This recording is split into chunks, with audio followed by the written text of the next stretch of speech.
Hi students, ಎಲ್ಲರಿಗೂ ನಮಸ್ಕಾರ. Welcome to the physics Wallah. Okay, ಇವತ್ತಿನ ಸೆಷನ್ ನಲ್ಲಿ ನಮ್ಮ KCET ಟಾರ್ಗೆಟ್ ಸೂಪರ್ 30 ಸೀರೀಸ್ ಅಲ್ಲಿ we are going to discuss about the very important chapter that is current electricity ಅಂತ ನಾವು ಹೇಳಕ್ ಇಷ್ಟಪಡ್ತಾ ಇದ್ದೀವಿ. ಸೊ ಅದರಲ್ಲಿ ಇವತ್ತಿನ ಸೆಷನ್ ನಾವು ಏನಾದ್ರೆ ಡಿಸ್ಕಸ್ ಮಾಡ್ತಾ ಇದೀವೋ ಪ್ರತಿಯೊಂದು ಕ್ವಶನ್ ನಿಮಗೆ ಪ್ರೀವಿಯಸ್ ಇಯರ್ಸ್ ಅಲ್ಲಿ ಬಂದಿರತಕ್ಕಂಥದ್ದು.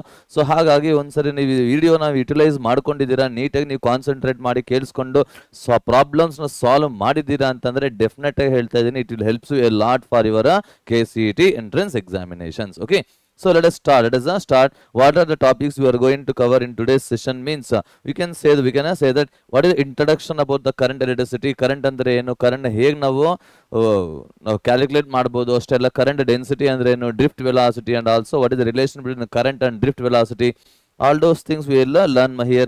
Later we can go with combination of resistors, and also we can go with what is a cell, EMF and internal resistance of a cell, and later we can go with what is the important, that is Kirchhoff's first law and second law, and application of the Kirchhoff's first law, second law, that is Wheatstone network. Okay, I hope you all know the topics and you already prepared. Is it right or not, ma? So let us understand how to apply these concepts while solving the numerical problems one by one. Let us see the first question what they have given to us, ma. ಒಂದ್ಸರಿ ನೋಡಿ question ಏನ್ ಕೊಟ್ಟಿದ್ದಾರೆ ಅಂತ ಅಂದ್ಬಿಟ್ಟು neat analyse ಮಾಡಿ. Variation of resistance of the conductor with temperature is as shown ಅಂತ ಕೊಟ್ಟಿದ್ದಾರೆ. Is it right? ನೋಡಿ, ರೆಸಿಸ್ಟೆನ್ಸ್ ಅಂದ್ರೆ ವೈ ಆಕ್ಸಿಸ್ ಅಲ್ಲಿ, ಟೆಂಪರೇಚರ್ ಎಕ್ಸ್ ಆಕ್ಸಿಸ್ ಅಲ್ಲಿ ಕೊಟ್ಟಿದ್ದಾರೆ. ಹಾಗಿದ್ದಾಗ ಅವ್ರು ಏನ್ ಕ್ಯಾಲ್ಕುಲೇಟ್ ಮಾಡ್ಬೇಕಂತ ಕೇಳ್ತಾ ಇದ್ದಾರೆ, ಕೋಎಫಿಷಿಯಂಟ್ ಆಫ್ ಟೆಂಪರೇಚರ್ ರೆಸಿಸ್ಟೆನ್ಸ್ ಅಂತಂದ್ರೆ we have to calculate what is alpha value ನಾವು ಫೈಂಡ್ ಔಟ್ ಮಾಡಬೇಕು. ಓಕೆ, ಹೇಗೆ ಫೈಂಡ್ ಔಟ್ ಮಾಡಬಹುದು ನಾವು, ನಮಗೆ ಗೊತ್ತಿದೆ, we know that resistance is always be equals to R naught into 1 plus alpha into delta t. 1 plus alpha and delta t. We can say R is equals to R naught into 1 R naught plus R naught into alpha into t minus 0. Or we can say R is equals to R naught plus R naught alpha into t. ನೋಡಿ, ಈ equation ಹೇಗಿದೆ ಅಂತ ಒಂದ್ಸರಿ ನೀಟಾಗಿ observe ಮಾಡಿದ್ದಾಗ we can say that this is in the form of y is equals to mx plus c formal ಇದೆ. What is this m value here? M is nothing but r naught into alpha. Therefore we can say that r naught into alpha is equals to m. They're asking only alpha is equals to m divided by r naught, m divided by r naught. That is the alpha value we can calculate in terms of slope of the graph drawn between r and t. Hence we can go with option C as a right answer. Here option C a right answer. I hope you understood this question, ma. So similarly, let us move on to the next question. What they are saying to us here, 4 rods with a different radii r and length. 4 rods ನಿಮಗೆ ಕೊಟ್ಟಿದ್ದಾರೆ, different radius ಇದೆ ಅಂತ ಹೇಳ್ತಾ ಇದ್ದಾರೆ, ಅಷ್ಟೇ ಅಲ್ಲ different length ಸಹ ಇದೆ ಅಂತ ಹೇಳ್ತಾ ಇದ್ದಾರೆ. Are used to connect to heat reservoirs. 2 heat reservoirs ನ ಕನೆಕ್ಟ್ ಮಾಡಿದ್ದಾರೆ. ಹಾಗಿದ್ದಾಗ ಆ different temperatures which one will conduct most ಅಂದ್ರೆ ಕಂಡಕ್ಟ್ ಮೋಸ್ಟ್ ಅಂತ ಹೇಳಿದಾಗ we have to think about the conductance of the rod. So see here, we know that what is the conductance formula here? Conductance is nothing but reciprocal of the resistance here. So reciprocal of resistance is nothing but we can say that rho into L divided by A. So if you rewrite this, A divided by rho into L here, therefore we can say that ನೋಡಿ, analyse ಮಾಡಿ ನೀಟಾಗಿ ಏನ್ ಬರುತ್ತೆ ಅಂತ ಅಂದ್ಬಿಟ್ಟು ಏರಿಯಾನ ನಾವೇನಿಂದ ಬರಿಬಹುದ್ರಿ, ನಾವಿಲ್ಲಿ pi r square by rho into l ಅಂತ ಬರಿಬಹುದಾ? ಬಿಕಾಸ್ ವೈರ್ ಆಗಿರ್ಬೋದು ಇಲ್ಲ ರಾಡ್ ಆಗಿರ್ಬೋದು, it is a circular cross section ಹೊಂದಿರುತ್ತೆ. ಹಾಗಾಗಿ ಏರಿಯಾ ನಾವು ಪೈ ಆರ್ ಸ್ಕ್ವೇರ್ ಅಂತ ನಾವು ಬರಿಬಹುದು. Therefore you can say that conductance of the material is directly proportional to square of the radius and inversely proportional to the length of the wire or length of the rod ಅಂತ ಹೇಳ್ತಾರೆ. So for more conduction, for conduction should be more, conduction to be more, ಜಾಸ್ತಿ ಇರಬೇಕು ನಮಗೆ ಅಂತಂದ್ರೆ radius must be more and length must be less. So ಆ ರೀತಿ ನಾವು ಎಲ್ಲ ಆಪ್ಷನ್ಸ್ ನ ವೆರಿಫೈ ಮಾಡ್ಕೊಂಡು ಹೋಗ್ತಾ ಇದ್ದಾಗ ನೋಡಿ, ಇಲ್ಲಿ ರೇಡಿಯಸ್ ಜಾಸ್ತಿ ಇರಬೇಕು, 2 ಸೆಂಟಿಮೀಟರ್ ಮತ್ತು ಇಲ್ಲಿ ಸಹ 2 ಸೆಂಟಿಮೀಟರ್ ಇದೆ. ಆದರೆ ಲೆಂತ್ ಅನ್ನೋದು ಕಡಿಮೆ ಇರಬೇಕು. ಲೆಂತ್ ಕಡಿಮೆ ಇರಬೇಕಂದ್ರೆ ಮೀನಿಂಗ್ ಏನಪ್ಪಾ ಇಲ್ಲಿ ಅಂತಂದಾಗ V can go with option C as a right answer. Option C right answer. ಅರ್ಥ ಆಗ್ತಾ ಇದೆ ಅಲ್ವಾ ಹೇಗೆ ನಾವು ಸೆಲೆಕ್ಟ್ ಮಾಡ್ತಾ ಇದೀವಿ ಅಂತ ಅಂದ್ಬಿಟ್ಟು. ಸೊ ಹಾಗಾಗಿ V can say that R must be equal to 2 centimeter and L must be equals to 1/2 centimeter. Is it right? And 1/2 meter ಸಾರಿ, ಇಲ್ಲಿ ಮೀಟರ್ ಅಂತ ಕೊಟ್ಟಿದ್ದಾರೆ. Don't worry about that. So ಆ ರೀತಿ ನಾವು ಥಿಂಕ್ ಮಾಡಿಕೊಂಡು ನಾವು ಆನ್ಸರ್ ಮಾಡಿಕೊಂಡು ಹೋಗ್ಬೋದು. ಇಸ್ ಇಟ್ ಕ್ಲಿಯರ್ ಮಾ? ಸೊ L/2 ಸಾರಿ, ಇಲ್ಲಿ ಯೂನಿಟ್ ನಿಮಗೆ ರಾಂಗ್ ಆಗಿದೆಪ್ಪ, ದಯವಿಟ್ಟು ಇಲ್ಲಿ ಸ್ವಲ್ಪ ಚೇಂಜ್ ಮಾಡಿಕೊಳ್ಳೋಣ. It is not metre, it should be centimetre only ಮಾ. It should be centimetre only. So it is centimetre ಮಾ ಹಿಯರ್. ಯಾಕಂದ್ರೆ ಎಲ್ಲ ಯೂನಿಟ್ಸ್ ಮತ್ತೆ ನಿಮ್ಗೆ ಇಲ್ಲಿ ಚೇಂಜ್ ಆಗೋಗುತ್ತೆ ಇಲ್ಲಿ. ಸೊ 1 ಸೆಂಟಿಮೀಟರ್ 2 ಸೆಂಟಿಮೀಟರ್ ಅಂತ ಕೊಟ್ಟಿರೋದ್ರಿಂದ better you take it as a half centimetre ಮಾ. Length is also in centimetre. So ಇಲ್ಲಿ go with option C as a right answer. Okay, ಸ್ವಲ್ಪ ಟೈಪೋ ಎರರ್ ಆಗಿದೆ, don't worry about that. So let's move on to the next question. What they are saying to us ಮಾ here.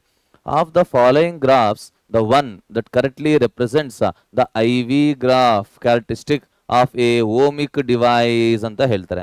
ಓಮಿಕ್ device ಏನು? ಓಮಿಕ್ device ಅಂದ್ರೆ meaning ಏನಿಲ್ಲಿ ಅಂತಂದಾಗ V is directly proportional to current or V is equals to I into R. ಇದು ಹೇಗಿರುತ್ತೆ ನಿಮಗೆ ಅಂತಂದಾಗ we can say that we can say y is equals to mx formal ಇರುತ್ತೆ ಅಲ್ವಾ. So it should B A straight line, should be A straight line. Hence we can go with I proportional to V or V proportional to I. We can say I proportional to V. Is it right ma? Therefore we can go with what is option ma here? Option C as a right answer. We can select it is a straight line. It is a straight line. The current versus potential difference graph always represent a straight line for a ohmic device. Ohmic device. Okay. Similarly, let us move on to the next question. What they are saying to us ma? A piece of copper is to be shaped into conducting wire of maximum resistance. It means R should be maximum. Ma. The suitable length and diameter are. We have to select. ನಾವೇನು select ಮಾಡ್ಬೇಕು ನಾವು? ನೋಡಿ, ಒಂದು ವೈರ್ಗೆ resistance ಅನ್ನೋದು ಜಾಸ್ತಿ ಇರಬೇಕು ಅಂತಂದಿದ್ದಾಗ ಅದರ length ಎಷ್ಟಿರಬೇಕು, ಅಷ್ಟೇ ಅಲ್ಲದೆ ಅದರ ಡಯಾಮೀಟರ್ ಎಷ್ಟಿರಬೇಕು ಅಂತ ಕೇಳ್ತಾ ಇದ್ದಾರೆ. Okay, so let us understand ಹೇಗೆ ನಾವು ಅನಲೈಸ್ ಮಾಡಬಹುದು ಅಂತಂದ್ರೆ, ನಮಗೆ ಗೊತ್ತಿದೆ ರೆಸಿಸ್ಟೆನ್ಸ್ ಅನ್ನೋದು rho into l divide by a. But ಅವ್ರು ಕೇಳ್ತಾ ಇರೋ ಡಯಾಮೀಟರ್ ಅಲ್ವಾ, ಹಾಗಾಗಿ rho into l divide by area ನಾವು pi into d square by 4 ಅಂತ ನಾವು ಬರೀಬಹುದು. ಸೊ ಈ ರೀತಿ ನಾವು ಅನಲೈಸ್ ಮಾಡಿದ್ದಾಗ ರೆಸಿಸ್ಟೆನ್ಸ್ ಅನ್ನೋದು ಪ್ರಪೋರ್ಷನಲ್ ಟು ಎಲ್ ಆಗಿರುತ್ತೆ ಅಂಡ್ ಡಯಾಮೀಟರ್ ಸ್ಕ್ವೇರ್ಗೆ ಇನ್ವರ್ಸ್ಲಿ ಪ್ರಪೋರ್ಷನಲ್ ಆಗಿರುತ್ತೆ. For r to be maximum, R ಅನ್ನೋದು ನಿಮಗೆ ಮ್ಯಾಕ್ಸಿಮಮ್ ಆಗಬೇಕು ಅಂತಂದಿದ್ದಾಗ for r to be maximum ನೋಡಿ, ಇಲ್ಲಿ length should be very large and diameter should be less ಅಂತ ಹೇಳ್ತಾರೆ. For maximum resistance l should be large and diameter should be less. ಆ ರೀತಿ ನೀವು ಒಂದ್ಸರಿ ಯೋಚನೆ ಮಾಡ್ಕೊಂಡು ಹೋಗಿದ್ದಾಗ we can say L/2. Okay, length large ಇರಬೇಕು, ನಿಮಗೆ 2L ಇದೆ, ಬಟ್ ಡಯಾಮೀಟರ್ ಕಡಿಮೆ ಇರಬೇಕು. ಹಾಗಾಗಿ you can go with option C as a right answer ಮಾ here. Option C as right answer. Is it clear? ಅರ್ಥ ಆಗಿದೆ ಅಲ್ವಾ ನಾವು ಹೇಗೆ ಮಾಡ್ತಾ ಇದೀವಿ ನಾವು ಅಂತ ಅಂದ್ಬಿಟ್ಟು? ಒಂದ್ಸರಿ ನೀಟಾಗಿ ಥಿಂಕ್ ಮಾಡಿ ಅನಲೈಸ್ ಮಾಡಿ. So let us move on to the next question ma here. ಏನು ಹೇಳ್ತಾ ಇದೆ ಅಂತ ನೋಡಿ. The value of capital I in the figure shown below is. ನೋಡಿ, ಫಿಗರ್ ಕೊಟ್ಟಿದ್ದಾರೆ ಇಲ್ಲಿ ನಿಮಗೆ. I ಅನ್ನೋದು ಎಲ್ಲರಿ ಇದೆ, I is in this branch ma here. ಇಲ್ಲಿದೆ ನಿಮಗೆ I is here. ಇದರ ವ್ಯಾಲ್ಯೂ ಏನು ಆಗಿರುತ್ತೆ ಅಂತ ನಿಮಗೆ ಕ್ವಶನ್ ಕೇಳ್ತಾ ಇದ್ದಾರೆ. ಸೊ ಹೇಗೆ ಮಾಡ್ಬೋದು ಇಲ್ಲಿ ಅಂತಂದಾಗ, see here by KCL we can say that sum of the algebraic currents at the junction or at the node must be equal to 0. Junction ಹತ್ರ ಇಲ್ಲ ನೋಡ್ ಹತ್ರ the sum of the currents ಅನ್ನೋದು ಏನಾಗಿರಬೇಕು? 0 ಆಗಿರಬೇಕು. ಇಲ್ಲ ಅಂತಂದ್ರೆ the current entering must be equal to currents leaving the junction. ಒಂದು ಜಂಕ್ಷನ್ಗೆ ಕರೆಂಟ್ ಎಷ್ಟು ಬರ್ತಾ ಇರುತ್ತೋ ಅಷ್ಟೇ ಕರೆಂಟ್ ಆಚೆಗೂ ಸಹ ಹೋಗ್ತಾ ಇರಬೇಕು ಅಂತ ಹೇಳ್ತಾರೆ. ಸೊ ಆ ರೀತಿ ನಾವು ಥಿಂಕ್ ಮಾಡ್ಕೊಂಡಿದ್ದಾಗ ಏನ್ ಬರುತ್ತೆ ನೋಡಿ, ಇಲ್ಲಿ 20 ಆಂಪಿಯರ್ ಕರೆಂಟ್ ಬರ್ತಾ ಇದೆ. ಇಲ್ಲಿ 20 ampere current is coming here and it is getting splitted here. ನೋಡಿ, ಇಲ್ಲಿ 5 ಆಂಪಿಯರ್ ಹೋದ್ರೆ ಇಲ್ಲಿ ಎಷ್ಟಪ್ಪ ಇರುತ್ತೆ ನಿಮ್ಗೆ? ಇಲ್ಲಿ 15 ಆಂಪಿಯರ್ ಬರುತ್ತೆ. ಹೇಗೆ ಅಂದ್ರೆ 20ಯಲ್ಲಿ 5 ಈ ಲೋಯರ್ ಬ್ರಾಂಚ್ ಬರ್ತಾ ಇದೆ, ಹಾಗಾಗಿ ಹಾರಿಜಾಂಟಲ್ ಬ್ರಾಂಚ್ಗೆ ಏನಾಗುತ್ತೆ ನಿಮ್ಗೆ 15 ಆಂಪಿಯರ್ ಕರೆಂಟ್ ಅನ್ನೋದು ಹೋಗಬೇಕು. ಸರಿನಾ? ನೋಡಿ, ಇಲ್ಲಿ ಈ ಒಂದು ಜಂಕ್ಷನ್ ಹತ್ರ, this is junction the point A, ಈ ಪಾಯಿಂಟ್ ಬಿ ಹತ್ರ ಏನಾಗುತ್ತೆ ನೋಡಿ, ಇಲ್ಲಿ 4 ampere current is coming, 4 ampere current is coming. therefore we can say that so ನೋಡಿ ಇಲ್ಲಿ ಏನಾಗುತ್ತೆ ನೋಡಿ, ಇಲ್ಲಿ 15 plus 4 which is nothing but 19 ampere ಆಗಿರುತ್ತೆ. ಓಕೆನಾ. ನಾವು ಈ ಒಂದು ಜಂಕ್ಷನ್ ಡಿ ಹತ್ರಕ್ಕೆ ಬರೋಣ, ಏನಾಗುತ್ತೆ ನೋಡಿ, ಇಲ್ಲಿ 5 ಆಂಪಿಯರ್ ಕರೆಂಟ್ ಬರ್ತಾ ಇದೆ, ಈ ಜಂಕ್ಷನ್ ಡಿ ಹತ್ರಕ್ಕೆ 3 ಆಂಪಿಯರ್ ಕರೆಂಟ್ ಹೋಗ್ತಾ ಇದೆ. ಹಾಗಾಗಿ ನಿಮ್ಗೆ ಏನಪ್ಪ ಉಳಿದಿರುತ್ತೆ ಇಲ್ಲಿ ಡಿ ಸಿ ಬ್ರಾಂಚ್ ಅಲ್ಲಿ ಅಂತಂದ್ರೆ you can say it should be equals to 5 ಅಲ್ಲಿ 3 ಆಂಪಿಯರ್ ಹೋದರೆ ನಮಗೆ 2 ಆಂಪಿಯರ್ ಮಾತ್ರ ರಿಮೈನಿಂಗ್ ಉಳಿದಿರುತ್ತೆ. ಸರಿನಾ. therefore what can you say about the current through C here? Current through the junction C, 19 ampere is coming, 2 ampere is also coming, so you'll get it as 21 ampere. Hence we can go with option B as a right answer here. Option B is the right answer. ಅರ್ಥ ಆಗಿದೆ ಅಲ್ವಾ? Kirchhoff's current law ನಾವು ಹೇಗೆ apply ಮಾಡಬೇಕು ಅಂತ ಅಂದ್ಬಿಟ್ಟು ಎರಡು ರೀತಿ ನಾವು ಯೋಚನೆ ಮಾಡಬೇಕು. ಜಂಕ್ಷನ್ ಹತ್ರ ದ ಟೋಟಲ್ ಕರೆಂಟ್ ಅನ್ನೋದು 0 ಆಗಿರುತ್ತೆ. ಇಲ್ಲದೆ ಹೋದ್ರೆ the currents entering must be equal to currents leaving ಅಂತ ಹೇಳ್ತಾರೆ. ಎಷ್ಟು ಕರೆಂಟ್ಸ್ ಬರ್ತಾ ಇರುತ್ತೋ ಅಷ್ಟು ಕರೆಂಟ್ ಆಚೆಗೆ ಹೋಗಲೇಬೇಕು. So according to that we can solve this problem. Now let us read the next question. What they are saying to us: a cylindrical conductor of diameter 0.1 millimeter carries a current. What is the current they have given? 90 milliampere ಅಂತ ಹೇಳಿದ್ದಾರೆ. ಹಾಗಿದ್ದಾಗ what is the current density? What is the current density? ಅದಕ್ಕೆ pi value ನೀವು approximately 3 ತಗೊಳ್ಳಿ ಅಂತ ಹೇಳ್ತಾ ಇದ್ದಾರೆ. So ನೋಡೋಣ, ನಮ್ಮ ಬೇಸಿಕ್ ಅನಾಲಿಸಿಸ್ ಪ್ರಕಾರ ನಾವು ಮಾಡಿಕೊಂಡು ಹೋಗೋಣ. ಓಕೆನಾ. ವಿ ನೋ ದಟ್ ನಮ್ಗೇನು ಗೊತ್ತಿದೆ, ಕರೆಂಟ್ ಡೆನ್ಸಿಟಿ ಅನ್ನೋದು ಯಾವತ್ತೇ ಆಗಲಿ current by area. But diameter ಕೊಟ್ಟಿದ್ದಾರೆ ಅಂತಂದ್ರೆ ಏರಿಯಾನ ಹೇಗೆ ಬರೀಬಹುದು ನಾವು? ಪೈ ಡಿ ಸ್ಕ್ವೇರ್ ಬೈ 4 ಅಂತ ಬರೀಬಹುದು ಅಲ್ವಾ? So you can write 4 into I divided by pi into d square. pi into d square. So substitute ಮಾಡೋಣ, ಒಂದೊಂದೇ ವ್ಯಾಲ್ಯೂಸ್ ನಿಮ್ಗೆ ಏನು ಬರುತ್ತೆ ಅಂತ ನೋಡೋಣ. 4 into I ವ್ಯಾಲ್ಯೂ ಎಷ್ಟಪ್ಪ ಇದೆ ನಿಮ್ಗೆ ಇಲ್ಲಿ? 90 into 10 power minus 3 divided by pi ಅಂದ್ರೆ 3, ಡಯಾಮೀಟರ್ ಅಂತಂದ್ರೆ 0.1 into 0.1 ಮಿಲಿಮೀಟರ್ನ 10 power minus 3 whole square ಅಂತ ಬರೆದ್ರೆ ನಮಗೆ 10 power minus 6 ಅಂತ ನಮಗೆ ಸಿಗುತ್ತೆ.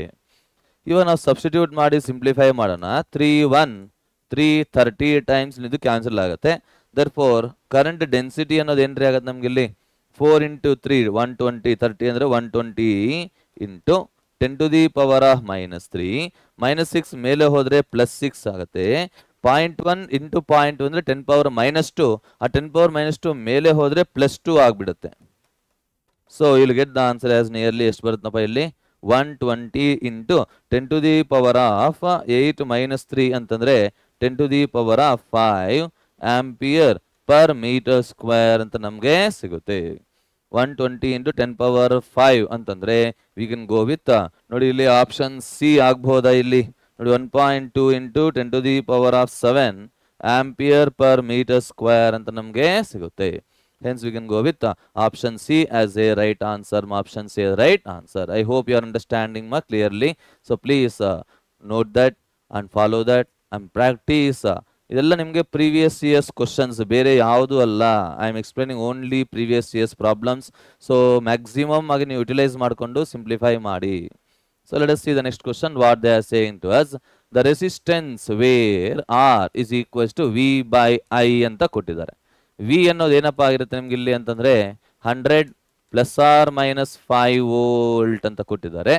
ಅಂಡ್ ರೆಸಿಸ್ಟೆನ್ಸ್ ಏನು ಕೊಟ್ಟಿದ್ದಾರೆ ನೋಡಿ ಇಲ್ಲಿ, ಸಾರಿ ಐ ಅನ್ನೋದು ನಿಮ್ಗೆ ಏನು ಕೊಟ್ಟಿದ್ದಾರೆ? 10 ಪ್ಲಸ್ ಆರ್ ಮೈನಸ್ 0.2 ಆಂಪಿಯರ್ ಅಂತ ನಿಮಗೆ ಮೆನ್ಷನ್ ಮಾಡಿದ್ದಾರೆ. ಓಕೆನಾ.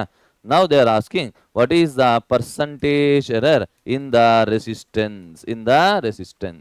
ಪರ್ಸಂಟೇಜ್ ಎರರ್ ಅವ್ರು ಕೇಳ್ತಾ ಇದ್ದಾರೆ ರೀ. They are asking what is the percentage error. So first of all, let us calculate what is the relative error. Delta R by R. ನೋಡಿ ಈ ಒಂದು ಫಾರ್ಮುಲಾನ ಬೇಸ್ ಮಾಡಿಕೊಂಡು ಡೆಲ್ಟಾ ಆರ್ ಬೈ ಆರ್ ನ ಹೇಗೆ ಬರಿಬಹುದು ನಾವು ಅಂತಂದ್ರೆ delta V by V plus delta I by I. Is it right? What is the V value? V is equals to 100 volt ಅಂತ ಬಂದಿದೆ. ಅಂಡ್ ಡೆಲ್ಟಾ ವಿ ಬಂದ್ಬಿಟ್ಟು ಇಲ್ಲಿ 5 ವೋಲ್ಟ್ ಅಂತ ನಾವು ಕನ್ಸಿಡರ್ ಮಾಡಬೇಕು. ಇಲ್ಲೂ ಅಷ್ಟೇ ಐ ವ್ಯಾಲ್ಯೂ ಏನ್ರಿ ಇದೆ ನಿಮ್ಗೆ ಇಲ್ಲಿ ಅಂತಂದ್ರೆ ಐ ವ್ಯಾಲ್ಯೂ ನಿಮಗೆ 10 ಆಂಪಿಯರ್ ಅಂತ ತಗೊಳ್ತೀವಿ. ಡೆಲ್ಟಾ ಐ ವ್ಯಾಲ್ಯೂ ಬಂದ್ಬಿಟ್ಟು ನಿಮಗೆ 0.2 ampere. So just substitute the values here. You will get delta R by R. Therefore delta R by R ಅನ್ನೋದು ನಿಮ್ಗೆ ಏನಾಗುತ್ತೆ ನೋಡಿ ಇಲ್ಲಿ, ಡೆಲ್ಟಾ ವಿ ಅಂದ್ರೆ 5 divided by 100 plus what is the delta I 0.2 divided by 10 So simplify ಮಾಡಿದಾಗ 0.05 plus 0.02 which is nothing but 0.07 ಅಂತ ಬರುತ್ತೆ. But ಅವ್ರು ಕೇಳ್ತಾರೆ ಇದೆ ನಮಗೆ ಪರ್ಸೆಂಟೇಜ್ ಎರರ್ ಅಂದ್ರೆ ಇಂಟು 100% ಮಾಡಬೇಕು. ಸೊ 0.07 ಇಂಟು 100 ನಾವು ಮಲ್ಟಿಪ್ಲೈ ಮಾಡಿದ್ದಾಗ you will get the answer as 7%. ಗೊತ್ತಾಗಿದೆ ಅಲ್ವಾ? So like that we have to think and we have to analyse so what is option we can say option C as a right answer. Option C a right answer. I hope you understood this question clearly. ಅರ್ಥ ಆಗಿದೆ ಅಲ್ವಾ? Now let's see the next question what they are saying to us. ನೋಡೋಣ.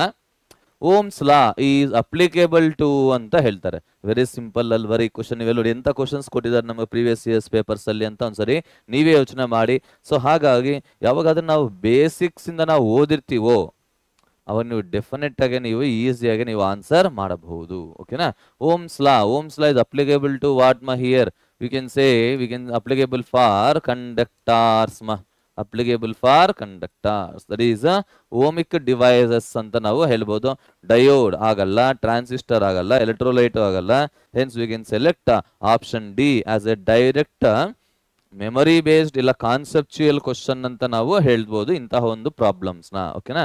Let us see the next question what they are saying to us if the last band on the carbon resistor is absent then the tolerance is ಅಂತ ಹೇಳ್ತಾ ಇದ್ದಾರೆ. ನೋಡಿ ಇಲ್ಲಿ last band ಅನ್ನೋದು ನಿಮ್ಗೆ ಏನಾದ್ರು ನೋಡಿ ಇಲ್ಲಿ ಹಾಕಿರ್ತೀನಿ ಟಾಲರೆನ್ಸ್ ಅಂತ ಬರ್ದಿರ್ತೀನಿ. If there is a gold ಇದೆ ಅಂತಂದ್ರೆ ನಿಮ್ಗೆ ಟಾಲರೆನ್ಸ್ ಅನ್ನೋದು 5% ಇರುತ್ತೆ. ಅದೇ ಸಿಲ್ವರ್ ಇದೆ ಅಂತಂದ್ರೆ +or- 10% ಇರುತ್ತೆ. ಅದೇ ಯಾವುದೇ ರೀತಿ ಕಲರ್ ನಮಗೆ ಇಲ್ಲ ಅಂತಂದ್ರೆ ನೋ ಕಲರ್ ಅಂತಂದ್ರೆ we can say it is +or- 20% ಅಂತ ಅಂದ್ಬಿಟ್ಟು. ಹಾಗಾಗಿ you can select option B as a right answer because they have mentioned last band no color. Last band on the carbon resistor is absent ಅಂದ್ರೆ ಇಲ್ಲವೇ ಇಲ್ಲ ಅಂತ ಅರ್ಥ. Therefore we can go with option B as a right answer so most probably ನಮ್ಮ syllabus ಅಂತ ತೆಗೆದು ಹಾಕಿರಬಹುದು, ಆದ್ರೆ ನಿಮಗೆ ಕೇಳೋದಕ್ಕಂತ ಅವಕಾಶಗಳಿದೆ. ಸೊ ಸಿಂಪಲ್ ಕ್ವಶನ್ಸ್ ಅಲ್ವಾ, ಹಾಗಾಗಿ ಯಾವುದೇ ಕಾರಣಕ್ಕೂ ನಾವು ಬಿಡಬಾರ್ದು. ಓಕೆನಾ? So let us see the next question what they have given to us ನೋಡಿ, the effective resistance between the point P and point Q for the following network is ಅಂತ ಕೇಳಿದ್ದಾರೆ. ಒಂದು ನೆಟ್ವರ್ಕ್ ಕೊಟ್ಟಿದ್ದಾರೆ ನಿಮ್ಗೆ, ಆ ನೆಟ್ವರ್ಕ್ ಅಲ್ಲಿ effective resistance between point P and Q ಕೇಳಿದ್ದಾರೆ. How to calculate effective resistance? ನೋಡಿ, ಯಾವ ಎರಡು ಪಾಯಿಂಟ್ಸ್ ಮಧ್ಯದಲ್ಲಿ ಎಫೆಕ್ಟಿವ್ ರೆಸಿಸ್ಟೆನ್ಸ್ ನ ಫೈಂಡ್ ಔಟ್ ಮಾಡಿ ಅಂತ ಕೇಳ್ತಾರೋ ಆ ಎರಡು ಪಾಯಿಂಟ್ಸ್ ಮಧ್ಯದಲ್ಲಿ ಫಸ್ಟ್ ಒಂದು ಬ್ಯಾಟರಿನ ಇಮ್ಯಾಜಿನ್ ಮಾಡಿಕೊಳ್ಳಿ ಅಂತ ಹೇಳ್ತೀನಿ ನಾನು. ಅದಾದ ನಂತರ ಕರೆಂಟ್ ಅನ್ನೋದು ಹೇಗೆ ಹೋಗ್ತಾ ಇದೆ ಅಂತ ನೋಡೋಣ. Current is coming. ನೋಡಿ, ಈ ಒಂದು ಜಂಕ್ಷನ್ ಬರೋಷ್ಟರಲ್ಲಿ ಕರೆಂಟ್ ಅನ್ನು ನಿಮ್ಗೆ ಸ್ಪ್ಲಿಟ್ ಆಗ್ತಾ ಇದೆ. ಸೊ ಇಲ್ಲಿ ಏನಾದ್ರೆ ಕರೆಂಟ್ ಹೋಗ್ತಾ ಇದೆ ಸೇಮ್ ಕರೆಂಟ್ ಇಲ್ಲೂ ಬರುತ್ತೆ. ಬಟ್ ಈ ಮತ್ತು ಈ ಒಂದು ಜಂಕ್ಷನ್ ಅಲ್ಲಿ ಎರಡೂ ಜಾಯಿನ್ ಆಗಿ ನಿಮ್ಗೆ ಸೇರುತ್ತೆ. ಸೊ ಹಾಗಾಗಿ ಏನ್ ಹೇಳ್ಬೋದು ನೋಡಿ, ಇಲ್ಲಿ 3 ಮತ್ತು 3 ಅನ್ನೋದು ನಿಮ್ಗೆ ಏನಾಗಿರುತ್ತೆ ಪ್ಯಾರಲಲ್ ಅಂತ ಹೇಳ್ಬೋದು. 3 ಮತ್ತು 3 ಎರಡು ಸೀರೀಸ್ ಅಲ್ಲಿ ಇದೆ. ಈ ಸೀರೀಸ್ ಕಾಂಬಿನೇಷನ್ ಮತ್ತು ನಿಮ್ಗೆ 6 ಓಮ್ಗೆ ಮತ್ತು ಪ್ಯಾರಲಲ್ ಆಗಿ ಬರುತ್ತೆ. Okay, I will redraw the circuit here. Circuit ರೀಡ್ರಾ ಮಾಡೋಣ, ಏನ್ ಬರುತ್ತೆ ಅಂತ ನೋಡೋಣ. Let us say this is one resistor here and this is another one. ಇಲ್ಲಿ ನೋಡಿ, ಇಲ್ಲಿ ಏನಾಗ್ತಾ ಇದೆ ನಿಮ್ಗೆ, ಇಲ್ಲಿ ಎರಡು ಸೀರೀಸ್ ಆಗಿ ಬರ್ತಾ ಇದೆ. ಸರಿನಪ್ಪ? again we are having the resistor. So what is option 4 ohm and this is 4 ohm and this is equals to 5 ohm and 6 ಮತ್ತು 3 ಅಂತ ಹೇಳಿದೆ. This is 6 ohm and this is 3 and this is 3.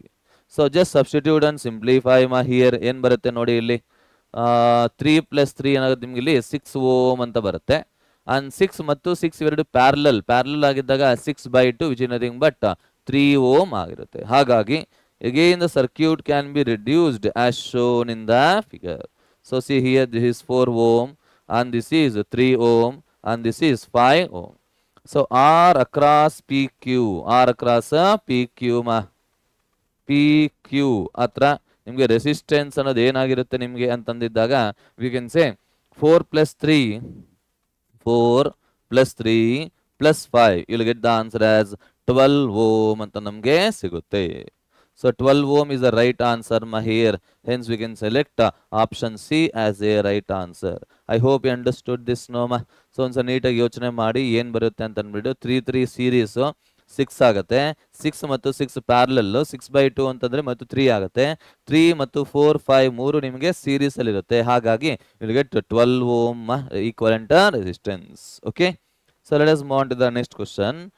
Next question ನೋಡೋಣ ಏನ್ ಹೇಳ್ತಾ ಇದ್ದಾರೆ ಅಂತ ಅಂದ್ಬಿಟ್ಟು ಒಂದ್ಸರಿ ಥಿಂಕ್ ಮಾಡೋಣ. ಓಕೆನಾ. In meter bridge experiment with a standard resistance in the right gap ಅಲ್ಲಿ ಸ್ಟ್ಯಾಂಡರ್ಡ್ ರೆಸಿಸ್ಟೆನ್ಸ್ ಅನ್ನೋದು ನಿಮ್ಗೆ ಕೊಟ್ಟಿದ್ದಾರೆ. ಓಕೆನಾ. ರೈಟ್ ಗ್ಯಾಪ್ ಅಲ್ಲಿ ಸ್ಟ್ಯಾಂಡರ್ಡ್ ರೆಸಿಸ್ಟೆನ್ಸ್ ಅನ್ನೋದು ಕೊಟ್ಟಿದ್ದಾರೆ.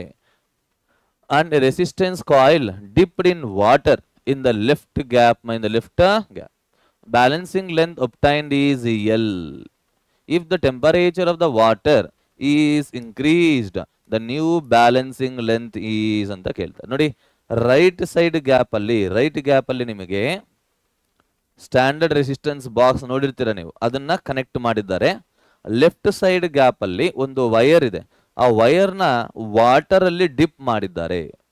ಇನಿಷಿಯಲಿ ಡಿಪ್ ಮಾಡಿದಾಗ ಫಸ್ಟ್ ಇನಿಷಿಯಲಿ ಬ್ಯಾಲೆನ್ಸಿಂಗ್ ಲೆಂತ್ ಎಲ್ಲಿದೆ ಅಂತ ಕೊಟ್ಟಿದ್ದಾರೆ. ಹಾಗಾಗಿ ನೆಕ್ಸ್ಟ್ ಸೆಕೆಂಡ್ ಕೇಸ್ ಏನದು ಅಂತಂದ್ರೆ ಟೆಂಪರೇಚರ್ ಆಫ್ ದ ವಾಟರ್ ನ ಜಾಸ್ತಿ ಮಾಡಿದ್ದಾಗ, whenever the temperature of the water is raised, increase ಮಾಡಿದ್ದಾಗ ಅವಾಗ ಬ್ಯಾಲೆನ್ಸಿಂಗ್ ಲೆಂತ್ ಏನ್ ಆಗಬಹುದು ಅಂತ ಹೇಳ್ತಾ ಇದ್ದಾರೆ. ಬ್ಯಾಲೆನ್ಸಿಂಗ್ ಲೆಂತ್ ನಿಮ್ಗೆ ಏನ್ ಆಗಬಹುದು ಅಂತ ಹೇಳ್ತಾ ಇದ್ದಾರೆ. ಓಕೆನಾ. So let us see here. ನಮಗೆ ಗೊತ್ತಿರೋದು ಏನು ಅಂತಂದಿದ್ದಾಗ resistance is equals to rho into l by a ಅಲ್ವಾ. Therefore you can say resistance is directly proportional to l. But we should understand that as the temperature increases, resistance will also increases ma. Resistance yavagadre nimige increase aguttೋ, when resistance increases, balancing length will also increase.